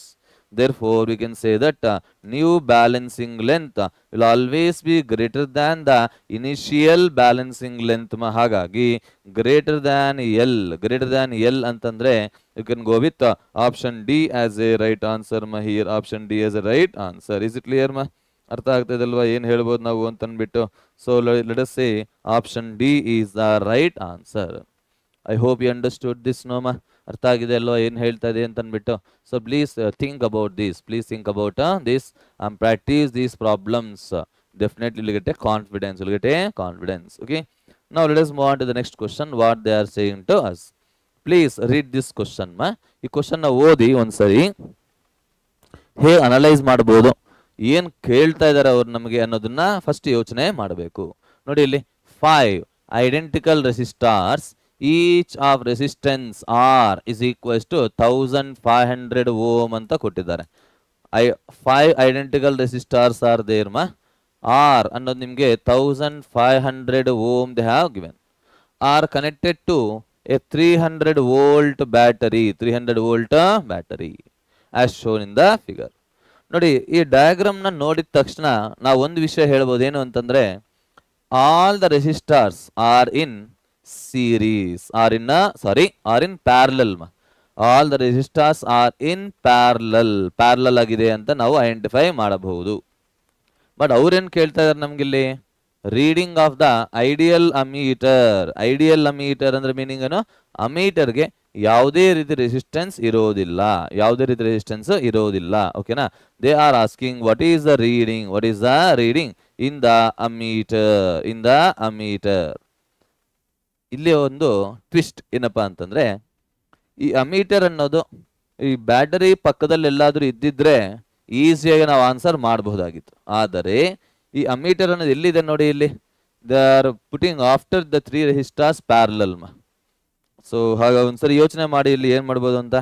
So current ಅನ್ನೋದು ನಿಮ್ಗೆ ಇಲ್ಲಿ I is the main current ಅಂತ ತಗೊಂಡ್ರೆ ಎಲ್ಲಾ branches ಅಲ್ಲಿ split ಆಗುತ್ತೆ ನೋಡಿ. ಈ ಎರಡೂ ಬ್ರಾಂಚ್ ಇಂದ ಬರ್ತಾ ಇರತಕ್ಕಂಥ ಕರೆಂಟ್ ಆ ಮೀಟರ್ಗೆ ಏನು ಹೋಗಲ್ಲ, again it will return back like this but ಇಲ್ಲಿ ನೋಡಿ, ಇಲ್ಲಿ ಏನಾದ್ರೆ ಕರೆಂಟ್ ಅನ್ನೋದು ಇಲ್ಲಿ ಹೋಗ್ತಾ ಇರುತ್ತೋ that current will combine and will come and will pass through this ammeter. So whatever the current that exists in these three resistors will be measured by this ammeter. ಈ ಮೂರು ರೆಸಿಸ್ಟಾರ್ ಇಂದ ಏನಾದ್ರೆ ಕರೆಂಟ್ ಅನ್ನೋದು ಹೋಗ್ತಾ ಇರುತ್ತೋ ಅದೇ ಕರೆಂಟ್ ನ ಈ ಅಮ್ಮೀಟರ್ ಅನ್ನೋದು ಮೆಜರ್ ಮಾಡುತ್ತೆ. ಓಕೆನಾ? ಸೊ ಹಾಗಾಗಿ ಫಸ್ಟ್ ಆಫ್ ಆಲ್ ಇದನ್ನ ಈ ಮೂರು ರೆಸಿಸ್ಟಾರ್ಸ್ ಅಲ್ಲಿ ಎಷ್ಟು ಕರೆಂಟ್ ಹೋಗ್ತಾ ಇದೆ ಅನ್ನೋದು ನಮಗೆ ಬೇಕು ಅಂತಂದ್ರೆ first we should calculate what is the main current. What is the main current? Main current ನಮಗೆ ಬೇಕು ಅಂತಂದ್ರೆ first of all we should know what is R equivalent. R equivalent ಅಂದ್ರೆ ನೋಡಿ R in parallel, so R by 5 ಅಂತ ಬರುತ್ತೆ. So 1500 divided by 5, if you do this you will get it as nearly 300 ampere, 300 ohms will be the equivalent resistance of the whole circuit. Therefore what is the main current here? Main current I is equals to V divided by R equivalent. V ಅಂತಂದ್ರೆ 300 divided by 300, you will get the answer as 1 ampere. 1 ampere ಅನ್ನೋದು ನಿಮಗೆ main current ಆಗುತ್ತೆ. So let us calculate here. Let us calculate this. So how can we calculate what is the resistance through the whole thing here? ಏನು ಆಗಬಹುದು ಅಂತ ಒಂದ್ಸರಿ ನೀಟಾಗಿ analyse ಮಾಡೋಣ. Total current ಅನ್ನು ನಿಮಗೆ 1 ಆಂಪಿಯರ್ ಆಗ್ತಾ ಇದೆ ರೀ. Total current it self 1 ampere, but they are asking only observe this what is this here R dash ಅಂತ ತಗೊಂಡ್ರೆ ವಿಲ್ ಗೆಟ್ R by 3 ಅಂತ ಬರುತ್ತೆ. R dash is equals to 1500 divided by 3. So R dash will become equals to how much here? You will get it as nearly 500 ohm ಅಂತ ನಮಗೆ ಸಿಗುತ್ತೆ. I want only I small I ನಮಗೆ ಬೇಕು. ನೋಡಿ ಈ ಎಲ್ಲಾ ರೆಸಿಸ್ಟಾರ್ಸ್ ಪ್ಯಾರಲಲ್ ಆಗಿ ಇರೋದ್ರಿಂದ ವೋಲ್ಟೇಜ್ ಅಂದ್ರೆ potential difference will remain same. Is it right or not? Therefore we can say that small I is equals to V divided by R dash. What is V? 300 volt divided by R dash is 500, which is nothing but 3 by 5 ampere. That means the current measured by the ammeter connected in the figure, he will measure 3 by 5 ampere ಅಂದ್ರೆ 0.6 ampere ನ ನಿಮಗೆ measure ಮಾಡುತ್ತೆ. 0.6 ampere ನಿಮಗೆ measure ಮಾಡುತ್ತೆ. ಸರಿನಾ? ಅರ್ಥ ಆಗಿದೆ ಅಲ್ವಾ ಹೇಗೆ ಅನಲೈಸ್ ಮಾಡ್ಬೇಕು ನಾವು ಪ್ರಾಬ್ಲಮ್ ಅಂತ ಅಂದ್ಬಿಟ್ಟು. So similarly let us move on to the next question here. So please see here, two cells of internal resistances R1 and R2 and of same EMFs also are connected in series. EMFs are same. So E1 is equals to E2, let it be equals to E are connected in series across a resistor capital R. If the terminal potential difference across the cells of internal resistance R1 is 0. ಅವ್ರು ಏನು ಕೊಟ್ಟಿದ್ದಾರೆ ನೋಡಿ ಇಲ್ಲಿ, terminal potential difference across A cell having the resistance R1 ಅಂದ್ರೆ R1 internal resistance ಇರತಕ್ಕಂಥ cell ಹತ್ರ potential difference ಅಂದ್ರೆ terminal potential difference ಅನ್ನೋದು 0 ಆಗಿದ್ದರೆ ಅವಾಗ ಕ್ಯಾಪಿಟಲ್ ಆರ್ ನ ಹೇಗೆ ಬರೀಬಹುದು, ಕ್ಯಾಪಿಟಲ್ ಆರ್ ನ ಹೇಗೆ ನಾವು ರಿಲೇಟ್ ಮಾಡಬಹುದು ಅಂತ ಕ್ವಶನ್ ಕೇಳ್ತಾ ಇದ್ದಾರೆ. ಓಕೆನಾ? So see here, let us consider the two cells. Let us consider two cells. These are having EMF E, internal resistance R1, E1 comma R1, and let us say E2 comma R2, and they are connected to some external resistor of resistance capital R. What they have given to us, nodi illi, this is the terminal potential difference let's say this is the terminal potential difference across the second cell, and they have given that terminal potential difference across 1 is equal to 0. So according to that, nodi illi, V is equals to E minus I into R1 here. E1 minus I into small r1 must be equal to 0. Let us call this as equation 1. In order to know the relation, first of all, let us calculate what is the current flowing in the circuit. Current flowing in the circuit. Once calculate madana yen barutte anta anbittu. So what is the current you will get here? So E1 plus E2 divided by capital R plus internal resistance is R1 plus R2. Since E1 and E2 are same, you can write now R in R plus R1 plus R2. So just substitute in equation 1 here. Therefore we can say that E1 andre E tane minus I antandre 2E divided by capital R plus R1 plus R2 into what is this R1 must be equal to 0. Send this negative term to right hand side, then you will get E is equals to 2E into R1 divided by capital R plus R1 plus R2. Nodi 1 E will get cancelled leaving 1. Therefore cross multiply capital R plus R1 plus R2 is equals to 2R1. But I want only capital R. Therefore capital R becomes equals to 2R1 minus R1 minus R2. Therefore capital R is equals to R1 minus R2. Capital R is equals to R1 minus R2. Hence we can select option C as a right answer. Option C a right answer.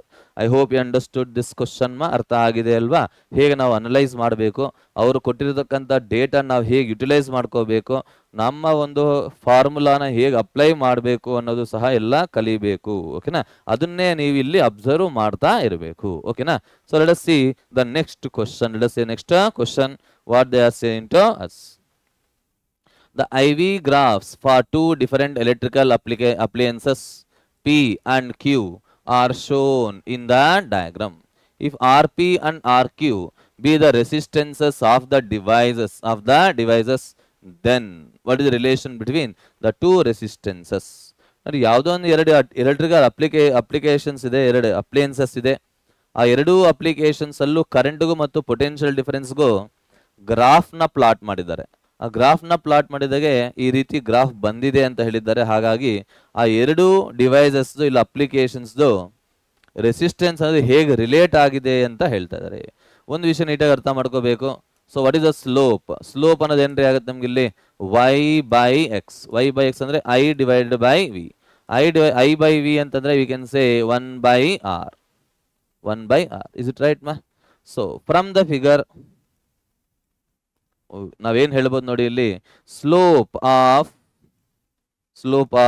Q is greater than slope of P.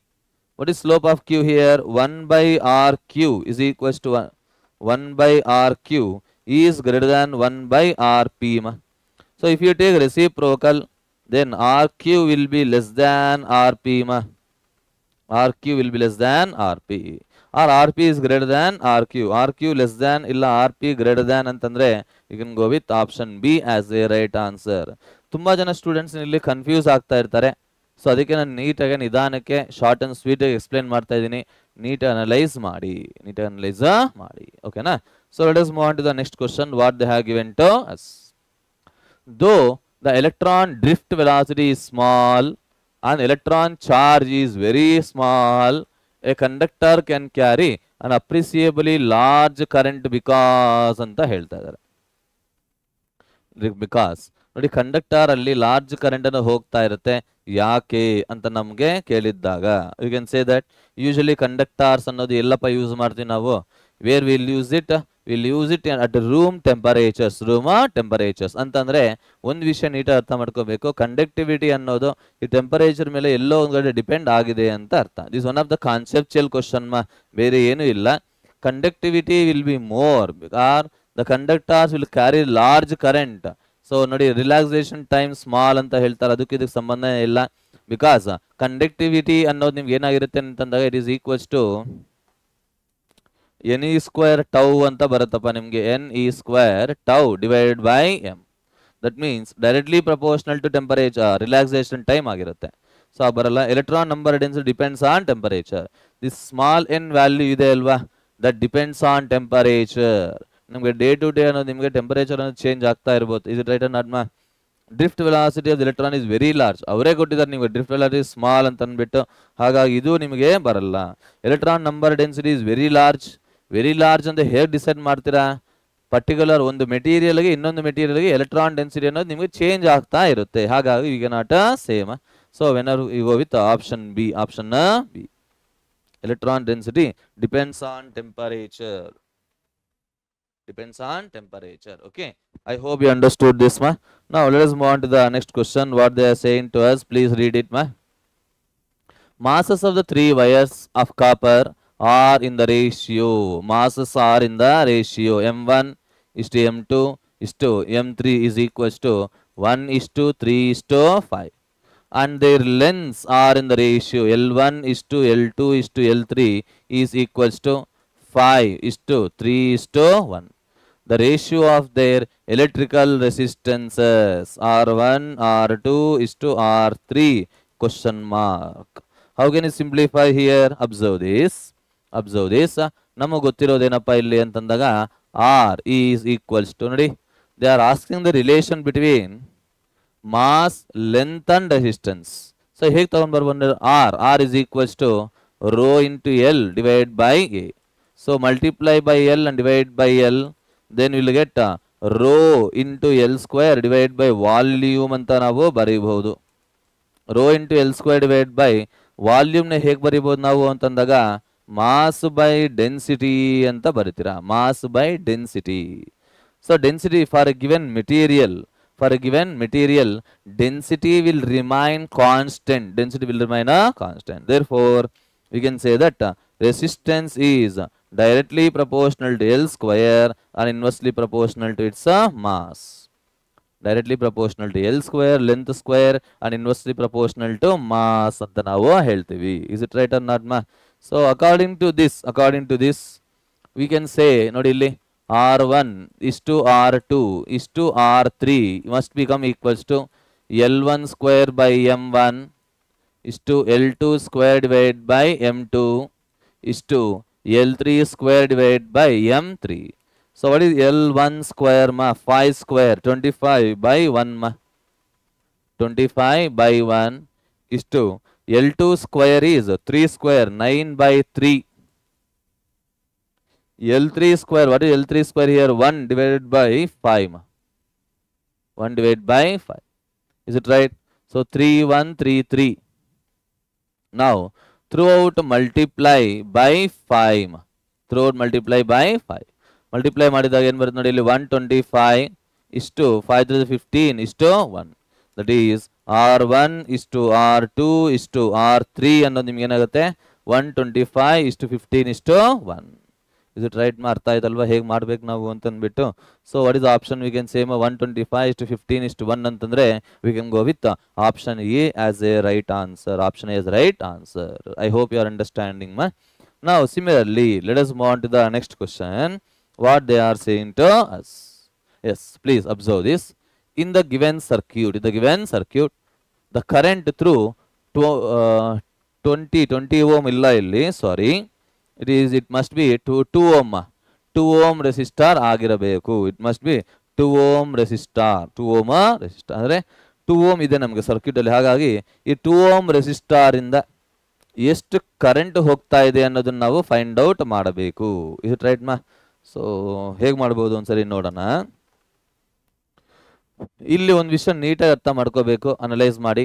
What ever the current it is coming in the from the cell are from the battery, it will pass and ಈ ಒಂದು branch ಹತ್ರ ಮತ್ತೆ ಇಲ್ಲಿ split ಆಗತ್ತೆ. ಇಲ್ಲಿಗೆ ಬರೋಷ್ಟರಲ್ಲಿ ಮತ್ತೆ ಇಲ್ಲಿ split ಆಗತ್ತೆ. Is it right? ಬಟ್ ಒಂದ್ಸರಿ ನೀವು 2 ಪಾಯಿಂಟ್ಸ್ ಅಬ್ಸರ್ವ್ ಮಾಡಿ, ಎ ಮತ್ತು ಬಿ ಹತ್ರ ರೈಟ್ ಸೈಡ್ ಹೋಗಿ ಬಂದಾಗ ರೆಸಿಸ್ಟೆನ್ಸ್ ಜಾಸ್ತಿ ಕಾಣಿಸ್ತಾ ಇದೆ ಕರೆಂಟ್ಗೆ. ಬಟ್ ಎ ಇಂದ ಬಿಗೆ ಡೈರೆಕ್ಟ್ ಆಗಿ ನೋ ರೆಸಿಸ್ಟೆನ್ಸ್ ಅಂದ್ರೆ ಇದು ನಿಮಗೆ ಶಾರ್ಟ್ ಮಾಡಿದ್ದಾರೆ, ಒಂದು ವೈರ್ ಇಂದ ಡೈರೆಕ್ಟ್ ಕನೆಕ್ಟ್ ಮಾಡಿದ್ದಾರೆ. ಹಾಗಾಗಿ ಇಲ್ಲಿ one thing we have to observe that ಏನದು ಅಂತಂದ್ರೆ current in the circuit, current in the circuit always, current in the circuit always chooses the least resistance path, least resistance path. Therefore we can say that ಈ ಒಂದು circuit ನಮಗೆ ನೋಡಿದ್ದಾಗ resistance will be high, ಹಾಗಾಗಿ ಈ circuit ಇಂದ ನಿಮಗೆ current ಅನ್ನೋದು ಹೋಗೋದಿಲ್ಲ. therefore the current ಇಲ್ಲಿಂದ ಇಲ್ಲಿ ಬರೋದು ಡೈರೆಕ್ಟ್ ಆಗಿ ಇಲ್ಲೇ ರೀಚ್ ಆಗಿಬಿಟ್ಟು ಹೀಗೆ ಬಂದ್ಬಿಡುತ್ತೆ. ನಿಮಗೆ ಶಾರ್ಟ್ ಆಗಿರೋದ್ರಿಂದ, ಶಾರ್ಟ್ ಸರ್ಕ್ಯೂಟ್ ಆಗಿರೋದ್ರಿಂದ current will come directly like this. Now let us understand how can you simplify here. So circuit na reduce ಮಾಡೋಣ ಒಂದ್ಸರಿ ನಿಮ್ಗೆ ಗೊತ್ತಾಗ್ಬಿಡುತ್ತೆ ಹೇಗೆ ಅಂತ ಅಂದ್ಬಿಟ್ಟು. So see here, this is a 1.2 volt battery. ಇಲ್ಲಿ ಏನಪ್ಪ ಇದೆ ನಮ್ಗೆ ಇಲ್ಲಿ 1 ohm resistance, 3 ohm and 2 ohm. 1 ohm and this 3 ohm and this is 2 ohm.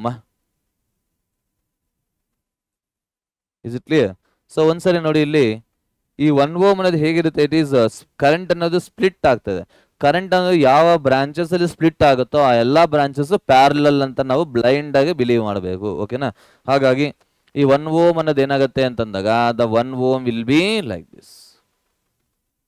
So please see here, whatever the current it is coming, it will get splitted here and again it will join here. ಈ point ಹತ್ರ join ಆಗಿ ಮತ್ತು same current ಆಚೆಗೆ ಬರ್ತಾ ಇರುತ್ತೆ. So first of all, let us calculate what is the equivalent resistance. Here 3 into 1 divided by 3 plus 1, it is nothing but 3 by 4. Therefore R equivalent ಅನ್ನೋದು ಏನಾಗುತ್ತೆ, 1 ohm 3 by 4 and 2 all are in series ಅಲ್ಲಪ್ಪ. 1 plus 3 by 4 plus 2, you will get 3 plus 3 by 4 ಅಂತಂದ್ರೆ you will get 15 by 4 ampere, sorry ohm ಅಂತ ನಮಗೆ ಬರುತ್ತೆ. You will get 15 by 4 ohms. Is it right? ಅರ್ಥ ಇದೆ ಅಲ್ವಾ ಹೇಗೆ ನಾವು ಅನಲೈಸ್ ಮಾಡಬೇಕು ಅಂತ ಅಂದ್ಬಿಟ್ಟು. So let us move on to this. What is the current? Current is equals to V divided by R. V divided by R. V ಅಂದ್ರೆ 1.2 divided by R ಅಂತಂದ್ರೆ 15 by 4. That is 1.2 into 4 divided by 15. So ಎಷ್ಟು ಬರಬಹುದು ನಮಗೆ ಇಲ್ಲಿ 4.8 divided by 15. 4.8 divided by 15 ಅಂತಂದ್ರೆ ಇಲ್ಲಿ get approximately ನೋಡಿ ಇಲ್ಲಿ 15 into 3 ಅಂತಂದ್ರೆ 45 ಬರುತ್ತಾ. ಸೊ ಹಾಗಾಗಿ 0.3 something you should get it. So option ಇದೆ ಇಲ್ವಾ 0.3 ends. Option C will be the right answer. ಅರ್ಥ ಇದೆ ಇಲ್ಲಿ ಕ್ಯಾಲ್ಕುಲೇಷನ್ ಏನು ಅಂತ. 15 into 3 ಅಂದ್ರೆ 45, ಬಟ್ ಇಲ್ಲಿ 4.8 ಇರೋದ್ರಿಂದ 0.3 something will get it. 0.3 something ಇಲ್ಲ get it. ಗೊತ್ತಾಯ್ತಲ್ವಾ ನಾವು ಹೇಗೆ ಸರ್ಕ್ಯೂಟ್ ನ ರೆಡ್ಯೂಸ್ ಮಾಡಬೇಕು, ಹೇಗೆ ಅನಲೈಸ್ ಮಾಡಬೇಕು ಅಂತ ಅಂದ್ಬಿಟ್ಟು. So with this I can select option C as a right answer. Now let us move on to the next question. What they are saying to us. ನೋಡಿ, Kirchhoff's junction rule is a reflection of ಅಂತ ಹೇಳ್ತಾ ಇದ್ದಾರೆ. Junction rule ಅಂದ್ರೂ ಒಂದೇ, ಇಲ್ಲ KCL ಅಂದ್ರೂ ಒಂದೇ, ಇಲ್ಲ ಫಸ್ಟ್ ಲಾ ಅಂದ್ರೂ ಒಂದೇ. What they same, the algebra sum of the currents at the junction must be equal to 0, which implies you can say that charges flowing through the charges flowing are entering per second must become equal to charges flowing away from the junction. That means it is based on law of conservation of the charge. Law of conservation of the charges. Law of conservation of the charges. Hence you can go with option A as a right answer. Here option is a right answer. I hope you understood this problem. ಎಲ್ಲರಿಗೂ ಗೊತ್ತಾಗಿದೆ ಅಲ್ವಾ ಹೇಗೆ ಮಾಡ್ತಾ ಇದೀವಿ ಅಂತ ಅಂದ್ಬಿಟ್ಟು. Let us see the next problem. ಏನು ಕೊಟ್ಟಿದ್ದಾರೆ ಅಂತ ನೋಡೋಣ ಒಂದ್ಸರಿ. Please read it here. The variation of terminal potential difference with the current flowing through a cell is as shown ಅಂತ ಹೇಳಿದ್ರೆ ಟರ್ಮಿನಲ್ ಪೊಟೆನ್ಷಿಯಲ್ ಡಿಫರೆನ್ಸ್ಗೂ ಮತ್ತು ಕರೆಂಟ್ಗೂ ರಿಲೇಷನ್ ನಿಮಗೆ ಕೊಟ್ಟಿದ್ದಾರೆ. ಹಾಗಾಗಿ the EMF and internal resistance of the cell are, EMF ಎಷ್ಟಿದೆ ಅಷ್ಟೇ ಅಲ್ಲ, internal resistance ಎಷ್ಟಿದೆ ಅನ್ನೋದನ್ನ ನಾವು ಕ್ಯಾಲ್ಕುಲೇಟ್ ಮಾಡಬೇಕು. So whenever you observe the graph R, okay ಒಂದು ನಿಮಿಷ ನೋಡಿ, ಇಲ್ಲಿ ನಮಗೆ ಗೊತ್ತಿರೋದೇನಪ್ಪ ಇಲ್ಲಿ ಅಂತಂದಾಗ terminal potential difference is always equals to EMF minus I into small r. Is it right or not? Therefore see here, from the graph ಇಂದ ನಾವು ಅನಲೈಸ್ ಮಾಡಬಹುದು. ಇಲ್ಲಿ ಏನು ಅಂತಂದ್ರೆ, ಯಾವಾಗಾದ್ರೆ ಕರೆಂಟ್ ಅನ್ನೋದು 0 ಆಗಿರುತ್ತೋ, whenever the current is equal to 0, V ಅನ್ನೋದು 3 volt ಆಗಿದೆ. Terminal potential difference is equals to 3 volt. Therefore from this equation we can say V is equals to ಏನಾಗುತ್ತೆ ನೋಡಿ ಇಲ್ಲಿ, E minus 0. Therefore ಏನಾಗುತ್ತಪ್ಪ ಇಲ್ಲಿ E becomes equals to V, which is nothing but 3 volt ಅಂತ ನಮಗೆ ಸಿಗುತ್ತೆ. EMF will become equals to 3 volt. ಓಕೆನಾ? ನಾವು second case ಏನು ಹೇಳ್ಬೋದು ನೋಡಿ, ಇಲ್ಲಿ ಅನಲೈಸ್ ಮಾಡೋಣ. when current is equal to 6 ampere when current is equals to 6 ampere, then the terminal potential difference will become equal to 0. Terminal potential difference will become equal to 0. Okay na? Therefore we can say that according to this, 0 is equals to E minus I into small r. So 0 is equals to E is 3, I is 6 into r, we don't know that. 6 into r is equal to 3, or r becomes equals to 6 by 3, which is nothing but reverse ಹಾಕಿದ್ದೀನಿ ನಾನು. 3 by 6 ಅಂತಂದ್ರೆ you will get 1 by 2, which is nothing but 0.5 ohm. You will get 0.5 ohm. Okay, so like that we have to think and we have to analyze option C as the right answer here. Option C is the right answer. I hope you understood this question ಅರ್ಥ ಆಗಿದೆ ಅಲ್ವಾ, ಹೇಗೆ ಮಾಡಬೇಕು, ಹೇಗೆ analyse ಮಾಡಬೇಕು ಅಂತ ಅಂದ್ಬಿಟ್ಟು. So let us move on to the next question. ನೋಡೋಣ ಏನು ಕೊಟ್ಟಿದ್ದಾರೆ ಅಂತ ಅಂದ್ಬಿಟ್ಟು. So please read this. Okay, potentiometer ಇಂದ ಪ್ರಾಬ್ಲಮ್ ಬಂದ್ಬಿಟ್ಟಿದೆ. ಆಕ್ಚುಲಿ ನಮ್ಗೆ ಸಿಲೆಬಸ್ ಅಲ್ಲಿ ಇಲ್ಲ, ತೆಗೆದು ಹಾಕಿದ್ದಾರೆ. ಬಟ್ ನೋ ವರೀಸ್, ಒಂದೇ ಒಂದು ಪ್ರಾಬ್ಲಮ್ ಅದು ಮಿಸ್ ಆಗಿ ಬಂದ್ಬಿಟ್ಟಿದೆ. Don't worry. In a potentiometer experiment, balancing point with a cell is at a length of 240 centimeter. ಸುಮ್ಮನೆ ಫಾರ್ಮುಲಾ ನೆನಪಿಟ್ಕೊಳ್ಳಿ, ಯಾವಾಗಾದ್ರೂ ಬೇಕು ಅಂತಂದ್ರೆ ಅಕಸ್ಮಾತ್ ಬಂದ್ಬಿಟ್ಟಿದೆ ಅಂತಂದ್ರೆ ನೀವು ಮಾಡ್ಬೋದು ಅಲ್ವಾ. And shunting the cell with a resistance of 2 ohm ಅಂತ ಹೇಳ್ತಾ ಇದ್ದಾರೆ. Okay, so L2 becomes 120 centimeter. what is the resistance ಹಾಕಿವೆ, external resistance 2 ohm ಹಾಗಿದ್ದಾಗ what is the internal resistance? Very simple formula no need to worry. R is equals to L1 by L2 minus 1 into capital R. R is equals to L1 andre 240 divided by 120 minus 1 into 2 If you do simplification, how much you will get here? 1 into 2, which is nothing but 2 ohm anta namge barutte. Hence we can select option 2, option C as a right answer here. Option C is the right answer. I hope you understood this question ಗೊತ್ತಾಗಿದೆ ಅಲ್ವಾ ಏನು ಮಾಡಬೇಕು ಅಂತ. But don't worry, miss ಆಗಿ ಬಂದಿದೆ. Don't worry please learn it. Let us go to the next question. What they are saying to us. The resistance across P and Q in the figure is. ನೋಡಿ ಇಲ್ಲಿ P ಅನ್ನೋದು ಇಲ್ಲಿದೆ, Q ಅನ್ನೋದು ಇಲ್ಲಿದೆ. What is effective resistance? So observe this. P ಇಂದ current enter ಆಗ್ತಾ ಇದೆ ಅಂತ ನಾವು ಇಮ್ಯಾಜಿನ್ ಮಾಡಿಕೊಂಡ್ರೆ ಅವಾಗ ಏನಾಗುತ್ತೆ ನೋಡಿ ಇಲ್ಲಿ, here the current will get splitted into branches. ಎತ್ತು ಇಲ್ಲಿ ಮತ್ತೆ ಸ್ಪ್ಲಿಟ್ ಆಗುತ್ತೆ. ಸೊ ಹಾಗಾಗಿ these two are in parallel, again these two are in parallel, again these two are in a parallel. Therefore we can say that ನೋಡಿ ಇಲ್ಲಿ what is effective resistance in this here, this will become equals to small r by 2 ಆಗಿರುತ್ತೆ. ಇಲ್ಲಿ ನಿಮ್ಗೆ ಏನಾಗಿರುತ್ತೆ ನೋಡಿ, this will become equals to small r by 2 ಆಗಿರುತ್ತೆ. And again what is the resistance in this branch here, again it becomes r by 2 ಆಗಿರುತ್ತೆ. ಅರ್ಥ ಆಯ್ತಾ? Now observe the circuit here, how it can be drawn. This is the point P,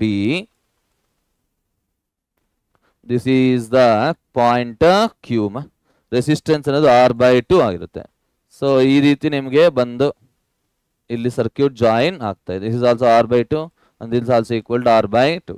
So therefore we can say that r by 2 and r by 2 are in series. Series ಅಂತಂದ್ರೆ rs will become equals to entry ಆಗುತ್ತೆ r ಆಗಿರುತ್ತೆ. And again the circuit will be reduced as this small r and this is r by 2 r by 2. Therefore point P and this is the point Q. Therefore what is the equivalent resistance here across PQ? It becomes equals to parallel andre r into r by 2 divided by r plus r by 2, which is nothing but r square by 2 divided by 3 by 2 r. 3 by 2 r. So just substitute and simplify, you will get the answer.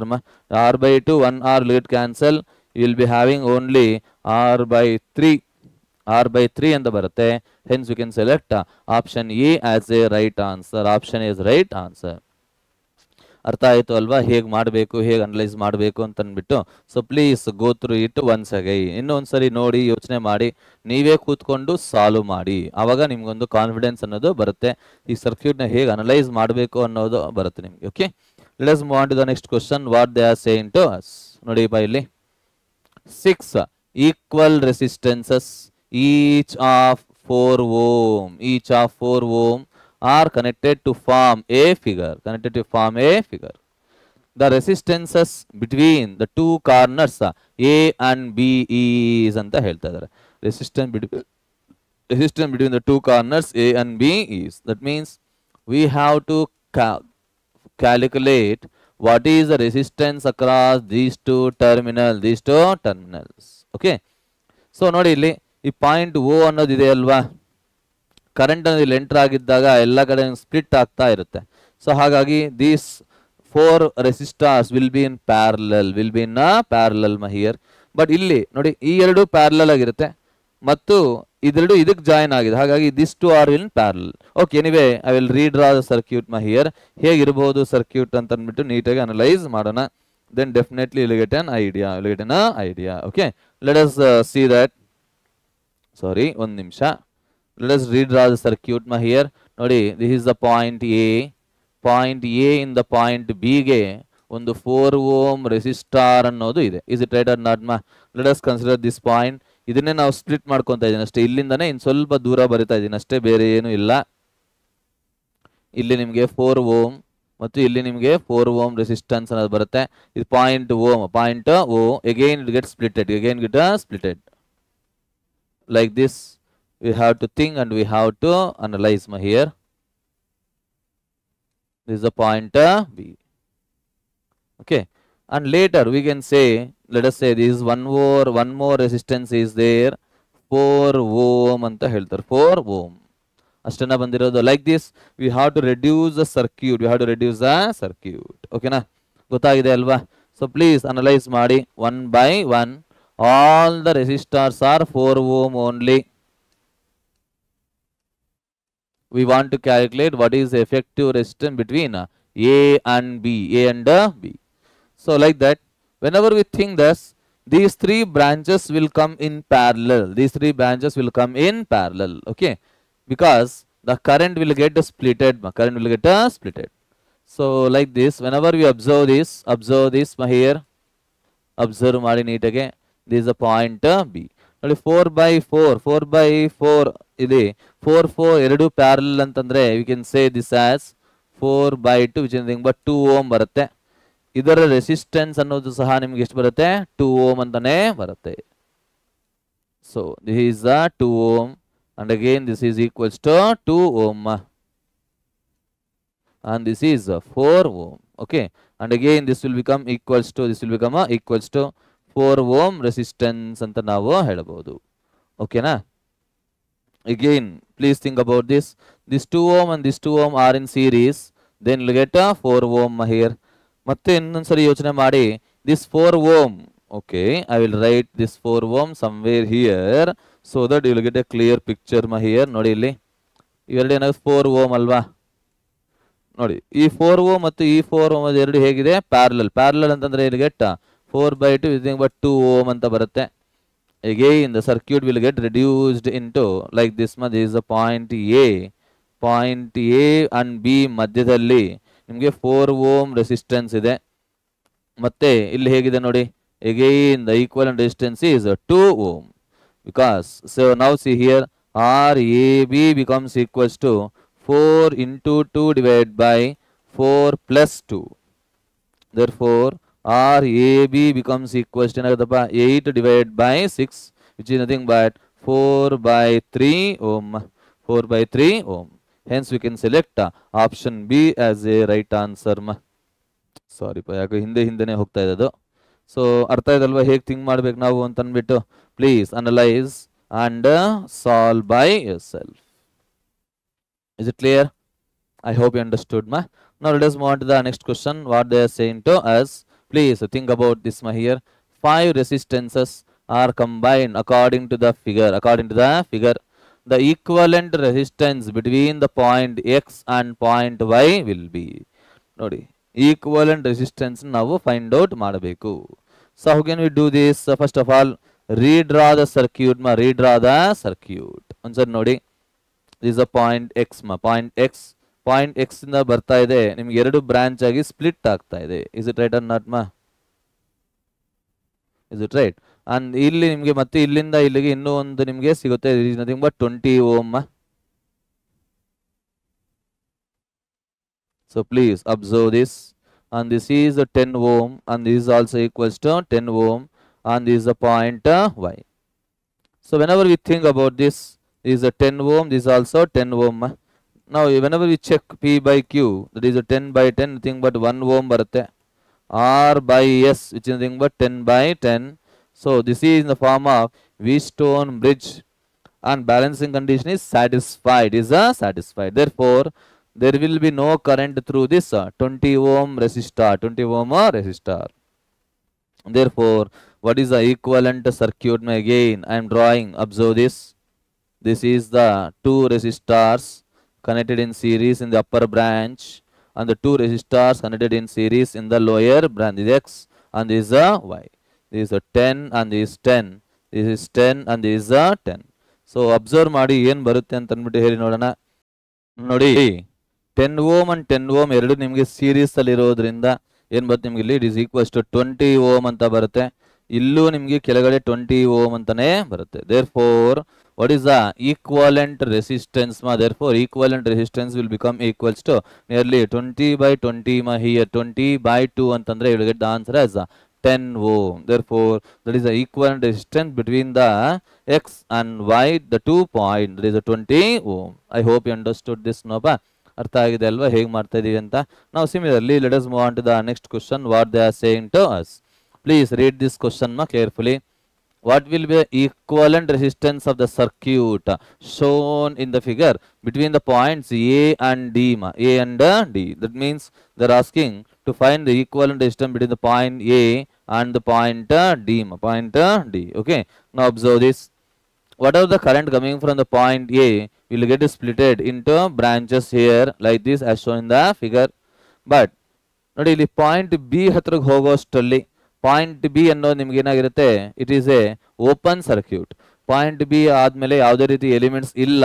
ಹಾಗಾಗಿ ಯಾವಾಗಾದ್ರೆ element ಅನ್ನೋದು ಇಲ್ಲದೆ ಹೋದ್ರೆ, ಯಾವಾಗಾದ್ರೆ circuit ಅನ್ನೋದು open ಅಲ್ಲಿ ಇರುತ್ತೋ ಅವಾಗ ಈ ಒಂದು ಬ್ರಾಂಚ್ ಅಲ್ಲಿ ರೆಸಿಸ್ಟೆನ್ಸ್ ಅನ್ನೋದು ಇನ್ಫೈನೈಟ್ ಇರುತ್ತೆ. ಓಕೆನಾ?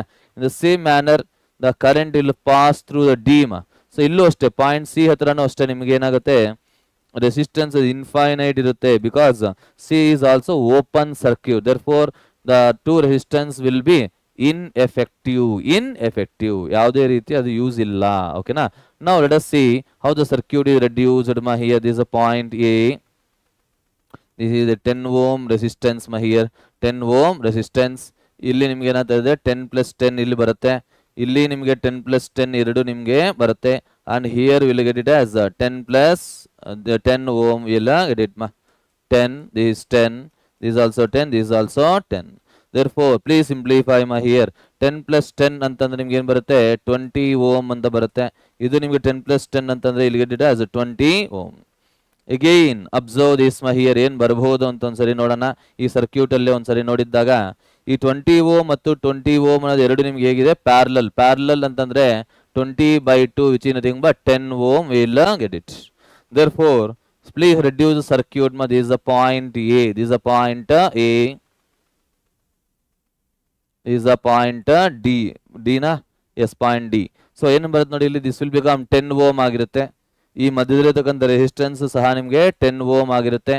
This is also 10 ohm. Therefore R across AD becomes equals to 10 plus 10 plus 10 ಅಂತಂದ್ರೆ you will get it as 30 ohm. Hence we can select option C as a right answer, ma. ಒಂದ್ಸರಿ ನೋಡಿ ನೀಟಾಗಿ ಅರ್ಥ ಮಾಡಿಕೊಳ್ಳಿ. go through the circuit reduction, circuit ನ ಹೇಗೆ reduce ಮಾಡಿದ್ದೀವಿ ಅನ್ನೋದನ್ನ ಫಾಲೋ ಮಾಡಿ. ಓಕೆನಾ?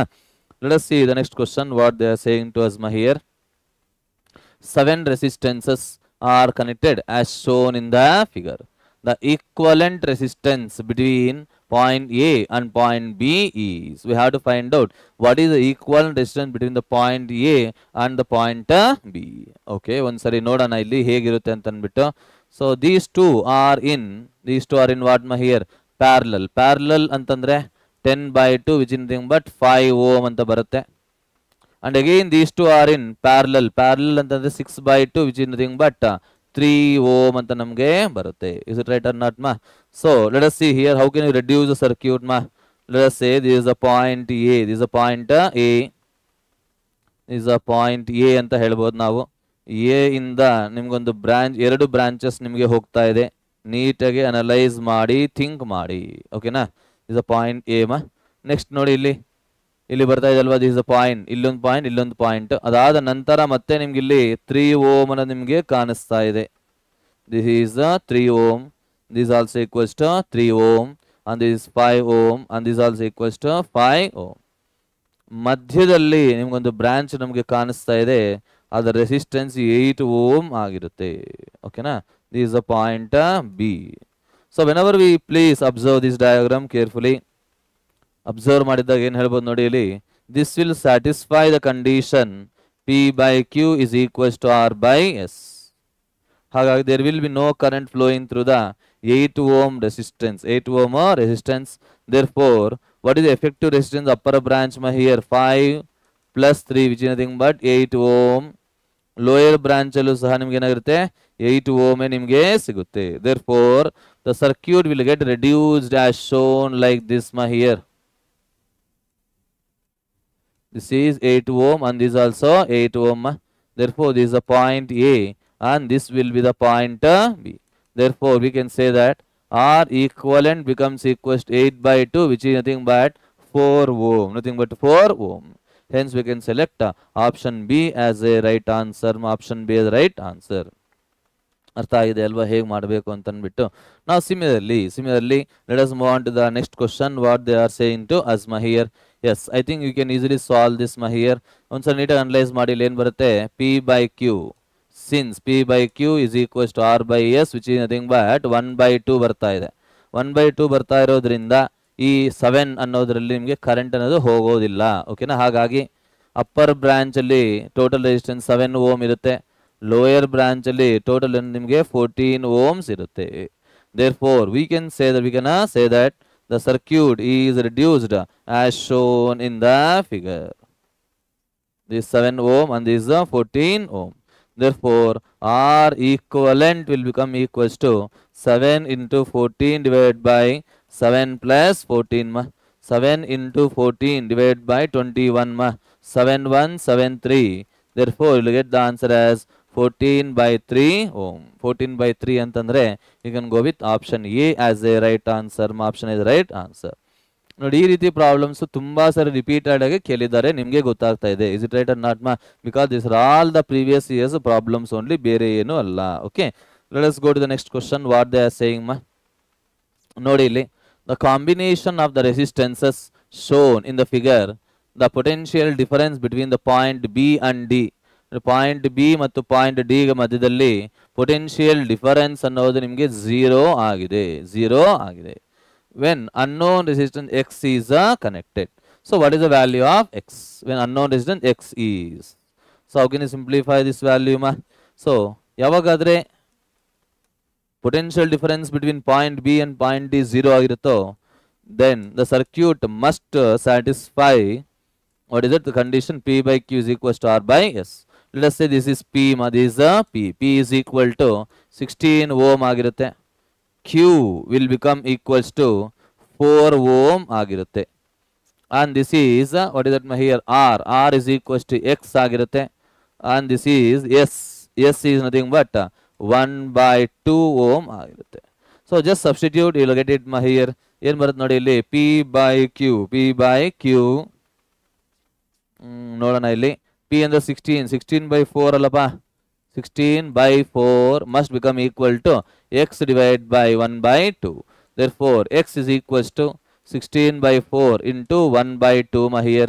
So, ಏನು ಬರುತ್ತೆ ನೋಡಿ ಇಲ್ಲಿ, 16 divided by 8 ಅಂತಂದ್ರೆ you will get it as 2 ohm ಅಂತ ನಮಗೆ ಆನ್ಸರ್ ಸಿಗುತ್ತೆ. Hence we can select option B as a right answer. Option B as a right answer. Is it clear ma?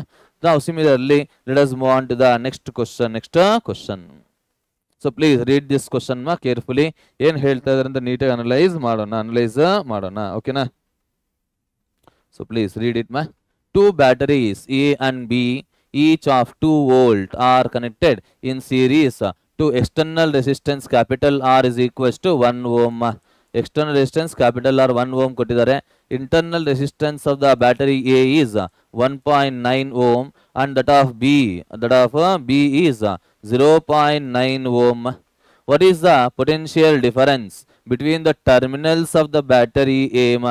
ನೋಡಿ potential difference between terminals of the battery A ಅಂದರೆ V A ನಾವು calculate ಮಾಡಬೇಕು ಅಷ್ಟೇ ಅಲ್ಲ. ನೋಡಿ E M F of the battery A and B is equals to 2 ohm. So how can you simplify my here? ಹೇಗೆ ನಾವು ಅದನ್ನು simplify ಮಾಡಬಹುದು ಓಕೆನಾ. ಸೊ ನೋಡಿ ಇಲ್ಲಿ ನಮಗೆ ಗೊತ್ತಿರೋ ಫಾರ್ಮುಲಾ ಪ್ರಕಾರ ನೀಟಾಗಿ ಸಿಂಪಲ್ ಆಗಿ ಕಾಮ್ ಆಗಿ ಅನಲೈಸ್ ಮಾಡಿಕೊಂಡು ಹೋಗೋಣ. V know that terminal potential difference across the battery A is equals to EA minus I into RA. Correct ಏನ್ರಿ? That is be equation 1. ನಮಗೆ EA ಗೊತ್ತಿದೆ 2 volt ಅಂತ ಅಂದ್ಬಿಟ್ಟು. We don't know what is current. I ನಮಗೆ ಗೊತ್ತಿಲ್ಲ. If I know what is the value of current I, then you can easily calculate. So let us move on to calculation here. So before going to see that, first observe the batteries. Batteries ಹೇಗೆ connect ಮಾಡಿದ್ದಾರೆ ಅನ್ನೋದನ್ನು observe ಮಾಡಿ. Negative of one battery is connected to positive of another battery. So ಹಾಗಾಗಿ ಎರಡೂ batteries series ಅಲ್ಲಿ ಇದೆ ಅನ್ನೋದು ನಮ್ಮ ಮೈಂಡ್ ಅಲ್ಲಿ ಬರಬೇಕು. therefore we can say that current I is equals to E equivalent divided by external resistance plus R equivalent. ಇಲ್ಲೇನಾಗುತ್ತೆ ನೋಡಿ, ಇಲ್ಲಿ E plus E divided by capital R plus R1 plus R2 ಓಕೆನಾ. So 2 into E ಅಂತಂದ್ರೆ ಎಷ್ಟಪ್ಪ, ಇಲ್ಲಿ 2 volt divided by capital R is equals to 5.